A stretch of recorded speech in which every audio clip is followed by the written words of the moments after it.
L'avenir de Gaza se précise. Le comité palestinien de gouvernance a tenu une première réunion au Caire ce vendredi. Cette instance est supervisée par le Conseil de la paix, présidé par Donald Trump. Sa mise en place s'inscrit dans le cadre de la deuxième phase du plan de paix. Mais sur le terrain, le quotidien des Gazaouis reste précaire. On fait le point avec Antoine Delpierre. S'ils en avaient encore, les Gazaouis ont vu ces derniers jours leurs espoirs de vivre en sécurité s'envoler. Depuis que l'hiver s'est invité dans ces camps sur la côte, les vents violents ont fait déferler sur ces zones exposées les vagues et le froid glacial. La tente s'est effondrée sur mes enfants et moi quand nous étions dedans. Je les ai sortis avec mon fils qui a 1 mois et demi et nous sommes allés nous réfugier ailleurs. Le lendemain matin, la tente était complètement détruite. C'est inhabitable maintenant. Avant l'hiver, près de 25 000 personnes, soit 4 400 familles, vivaient dans ces zones côtières à haut risque. Et dans l'enclave palestinienne tout entière, l'ONU estime que plus d'1 million de personnes ont besoin d'une aide d'urgence pour se loger. Après sa visite sur place ce jeudi, ce représentant du bureau onusien pour les services d'appui parle de dévastation massive. Pour échapper aux fortes pluies et au vent, les habitants se réfugient dans des bâtiments qui non seulement risquent de s'effondrer, mais qui présentent également le risque d'abriter des munitions non explosées.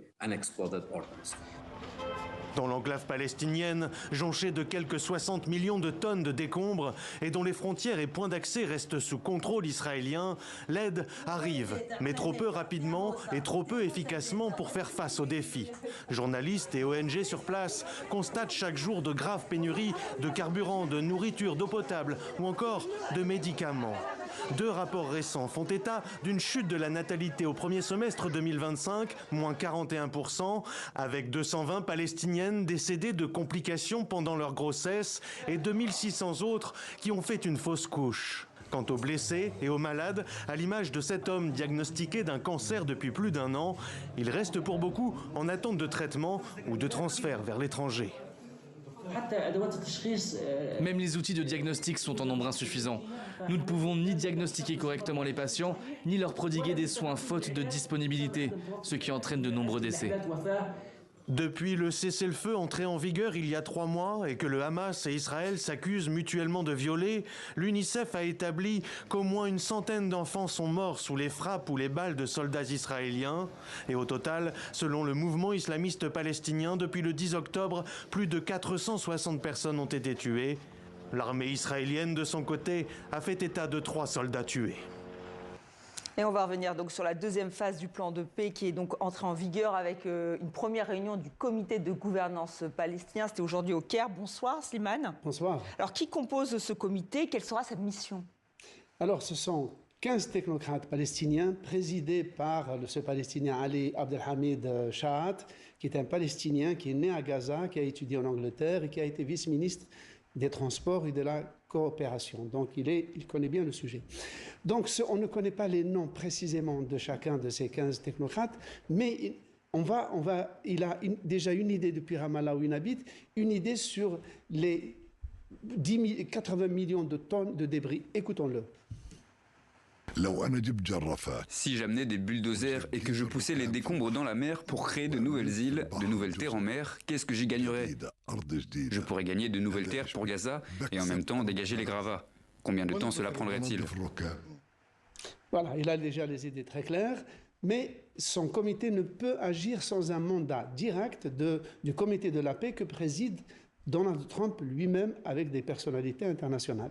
Mais qui dit mandat, Estelle, dit dotation budgétaire, parce qu'il y a beaucoup de questions. Par exemple, ce comité, où va-t-il s'installer?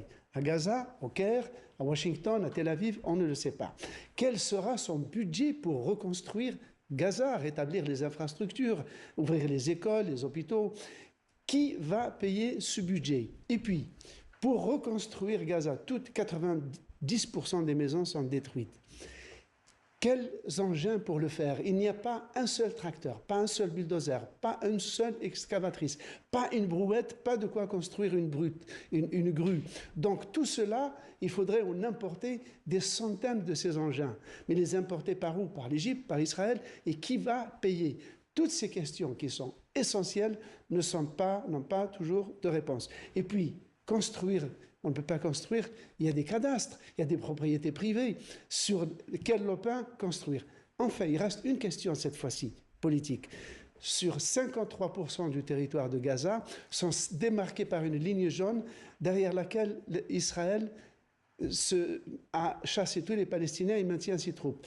Le chef d'état-major israélien a déclaré que cette partie qui est confine avec Israël devrait devenir une frontière définitive d'Israël et donc ne serait pas restituée à Gaza. Ce qui va à l'encontre de la lettre et de l'esprit du plan de Trump et donc aussi du droit international puisque les Nations Unies ont cautionné ce plan de paix lancé par Trump. Qui rentre donc dans sa deuxième phase. Merci Slimane pour ce décryptage et on va se souvenir de ce nom, Ali Chad, donc chef de l'autorité transitoire pour Gaza. Voilà quelqu'un dont on va parler assez souvent, semble-t-il. Merci à vous.